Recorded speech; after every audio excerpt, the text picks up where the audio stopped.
Idukki seat Kerala Congress Joseph ഗ്രൂപ്പിൽ നിന്ന് ഏറ്റെടുക്കണമെന്നാണ് കോൺഗ്രസിൽ ഇപ്പോൾ ആവശ്യം ഉയർന്നിരിക്കുന്നത്.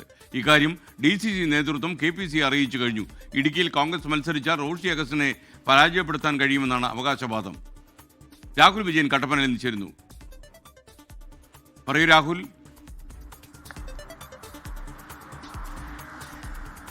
SKN തദ്ദേശ തെരഞ്ഞെടുപ്പിലെ മിന്നും വിജയത്തിന് ശേഷം വലിയ ആത്മവിശ്വാസത്തിലാണ് കോൺഗ്രസും UDF-ഉം. അതുകൊണ്ട് തന്നെ കോൺഗ്രസ് ചില അവകാശവാദങ്ങൾ കൂടി ഉന്നയിച്ച് രംഗത്ത് വരികയാണ്. കഴിഞ്ഞ 25 വർഷമായി കേരള കോൺഗ്രസ് എമ്മിന്റെ കയ്യിലാണ് ഇടുക്കി സീറ്റ് ഉള്ളത്. റോഷി അഗസ്റ്റിനാണ് അവിടുന്ന് വിജയിച്ചിട്ടുള്ളത്. 25 വർഷമായിട്ട് റോഷി അഗസ്റ്റിനാണ് MLA.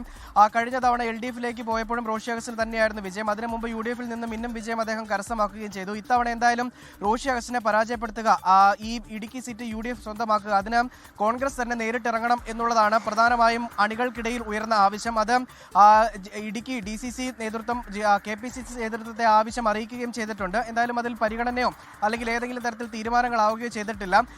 ഈ ജോയി വെട്ടിക്കുഴി UDF-ന്റെ ജില്ലാ കൺവീനറാണ്. ജോയി വെട്ടിക്കുഴി, അതുപോലെ തന്നെ യൂത്ത് കോൺഗ്രസിന്റെ ജില്ലാ അധ്യക്ഷൻ ഫ്രാൻസിസ് അറക്കപ്പറമ്പിൽ, DCC സെക്രട്ടറി ആയിട്ടുള്ള ബിജോ മാണി എന്നിവർ ഇവിടെ മത്സരിക്കാൻ സാധ്യതയുണ്ടാകും കോൺഗ്രസ് സീറ്റ് എടുത്തു കഴിഞ്ഞാൽ എന്നുള്ളതാണ് ഏറ്റവും പ്രധാനപ്പെട്ട കാര്യം. എങ്ങനെയും ഇത്തവണ ഇടുക്കിയിലെ 5 സീറ്റും UDF-ന് നേടിയെടുക്കുക എന്നുള്ളതാണ് ഏറ്റവും പ്രധാനപ്പെട്ട കാര്യം. കനകോലു നടത്തിയ ഈ പരിശോധനയുടെ അടിസ്ഥാനത്തിലൊക്കെ 4 സീറ്റ് ഉൾപ്പെടെ ഇടുക്കിയിൽ നേടാൻ കഴിയും UDF-ന് എന്നുള്ളതാണ് കണ്ടെത്തിയിരുന്നത്. അതിൻ്റെ അടിസ്ഥാനത്തിൽ എല്ലാ സീറ്റുകളിലും വിജയസാധ്യതയുള്ള പാർട്ടികൾ മത്സരിക്കുക, അതുപോലെ തന്നെ വിജയസാധ്യതയുള്ള സ്ഥാനാർത്ഥികൾ മത്സരിക്കുക, അങ്ങനെയുള്ള വലിയ തരത്തിലുള്ള കണക്കുകൂട്ടലുകൾ ഇപ്പോൾ തന്നെ തുടങ്ങിയിട്ടുമുണ്ട്. അതിൻ്റെ അടിസ്ഥാനത്തിലാണ് ഈ കേരള കോൺഗ്രസ് ജോസഫിൻ്റെ കയ്യിലുള്ള സീറ്റ് ഏറ്റെടുത്തുകൊണ്ട് കോൺഗ്രസ് ഇടുക്കി സീറ്റിൽ മത്സരിക്കുക എന്നുള്ളൊരു നിർദ്ദേശം കോൺഗ്രസ് മുന്നോട്ട് വെച്ചിരിക്കുന്നത്. പക്ഷേ കേരള കോൺഗ്രസ് അതിനെ അംഗീകരിക്കാൻ സാധ്യതയില്ല. പക്ഷേ അവരുടെ തർക്കം പരിഹരിക്കുന്നതിന് വേണ്ടി കേരള കോൺഗ്രസിന് ഉടുമ്പൻചോല സീറ്റോ അല്ലെങ്കിൽ പൂഞ്ഞാർ സീറ്റോ മറിച്ച് നൽകണം എന്നുള്ളതാണ് പ്രധാനമായും കോൺഗ്രസിൽ തന്നെ ഒരു നിർദ്ദേശമായി മുന്നോട്ട് വന്നിട്ടുള്ളത്. അത് എത്ര കണ്ട് പ്രാവർത്തികമാക്കാൻ കഴിയുമെന്നുള്ളത് കാത്തിരുന്ന് തന്നെ കാണണം. എന്തായാലും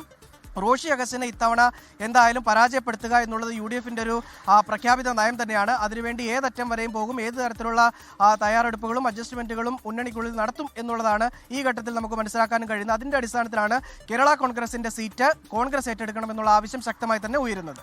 ലോകത്തെവിടെയായാലും ഏത് സമയത്തും 24 വാർത്തകളും ഓഗ്മെന്റഡ് റിയാലിറ്റി പാക്കേജുകളും എക്സ്പ്ലെയിനറുകളും വിശദമായി കാണാൻ ഞങ്ങളുടെ YouTube ചാനൽ നിങ്ങൾക്ക് സബ്സ്ക്രൈബ് ചെയ്യാം.